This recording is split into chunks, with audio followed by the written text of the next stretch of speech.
Now in nature, snakes like boas, anacondas, and pythons are expert chokers, squeezing their prey to death. And that got us thinking, when it comes to raw choking power, what squeezes harder, a mixed martial arts fighter or a snake? To find out, we enlisted the greatest champion in the history of mixed martial arts, Fedor "The Last Emperor" Emelianenko. He's a 230-pound heavyweight, and he's won nearly half his fights by choking his opponents out.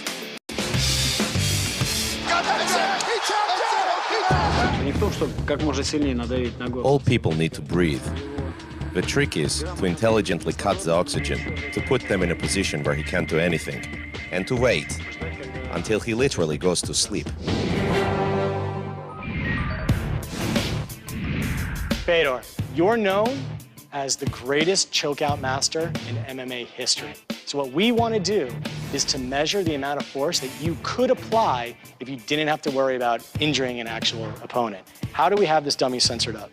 Well, basically, we have a force sensor inside the neck here, so that we'll be able to tell exactly how you put your chokehold around your opponent, where you apply that force, and how much force you apply. To give us more insight about the chokeout, we brought in legendary MMA referee, Big John McCarthy. What the person is doing is they're actually taking their arm, bringing it all the way across. They're going to be taking their hand, placing their hand to their bicep. The other hand is going to come up behind the person's head, forcing that neck to move forward into the arm, which is going to put pressure on the carotid arteries, which is going to cause the person to pass out. But what chokes harder, a man or nature's most dangerously powerful snake? Fedor's ready to help us find out.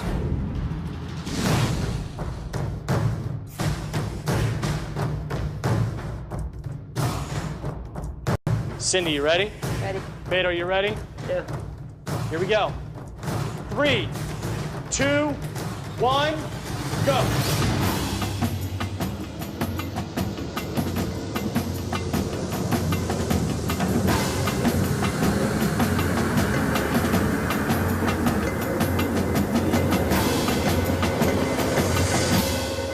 After 10 seconds, the data's in, and the results are staggering. Wow.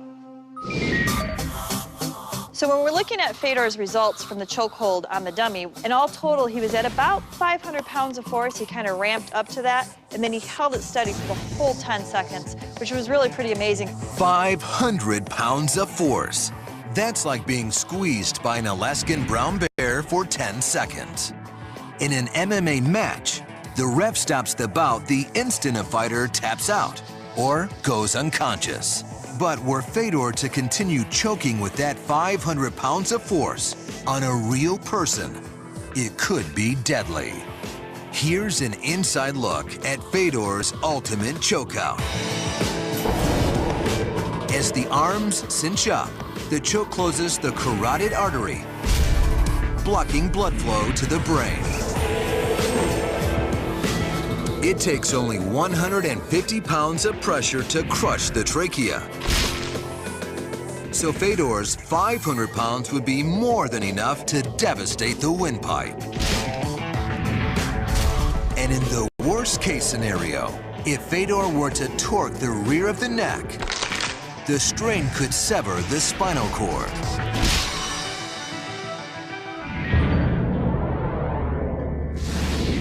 So how does Fedor's choking power compare to a snake? To find out, we brought in one of the best choking snakes on the planet, the Burmese python.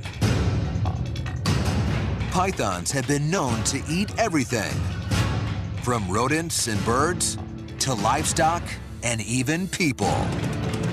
Once the constrictor actually gets a hold of you, whips a few coils around your windpipe and around your chest, every time you exhale, he'll tighten and hold it at that position. You will never take another breath as big as you just had. 5 to 10 seconds, timber, boom, down you go. That's it. To get this python to attack, and since it was feeding time anyway, the snake wrangler has provided a dead rat.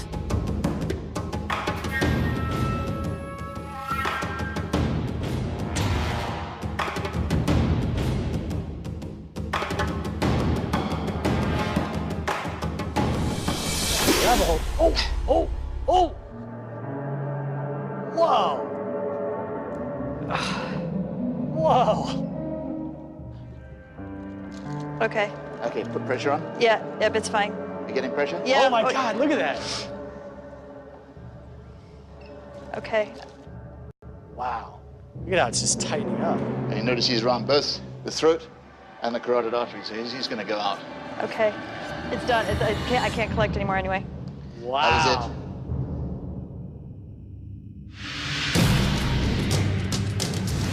it. The data from our sensors is in. Now, when we're starting to look at what the snake actually did, he was right at about 40 pounds of force. Only 40 pounds of force. That's 460 pounds less than Fedor generated. Believe it or not, Fedor chokes an incredible 12 times harder than the lethal reptile. So Fedor has a stranglehold on this competition. But here's something you should know about the python. This predator can maintain its maximum power for over 3 hours, or as long as it takes to kill its victim. We now know the damage caused by Fedor's maximum choking power. But there's still one piece of data missing. How little force does it take to choke a person out? To test that, we had to find a different kind of dummy altogether. The things I do for science. Oh my God. Wait. When we come back, our host gets his neck wrung by this Russian anaconda.